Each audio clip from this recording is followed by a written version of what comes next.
အားလုံးပဲမင်္ဂလာပါကျွန်တော် AM model ဖန်တီးနေတဲ့လူတစ်ယောက်ပါပြီးတော့ကျွန်တော်ရဲ့ခံယူချက်ဟာ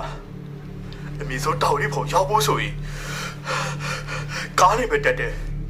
ခြေထောက်နဲ့ပဲတက်တယ်တောင်လေးဖို့ရောက်ဖို့ပါပဲဘယ်လိုလုပ်ပြင်မခံရမှာလဲဗျာ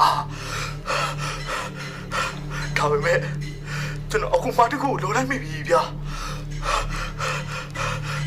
အားလုံးကျွန်တော်တောင်းမှချင်ပါလေဗျာ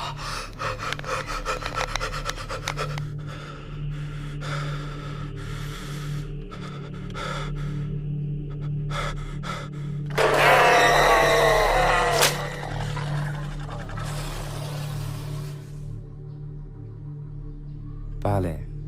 သူထွန်လိုက်တဲ့ AI နဲ့ကအပြင်ထွက်လာပြီးသူ့ကိုလိုက်နေတယ်လို့ပြောချင်တာလား အားလုံးပဲမင်္ဂလာပါကျွန်တော် AM model ဖန်တီးနေတဲ့လူတစ်ယောက်ပါပြီးတော့ကျွန်တော်အခုမှတခုလိုလိုက်မိပြီဗျာအားလုံးကျွန်တော်တောင်းမှချင်ပါလေဗျာ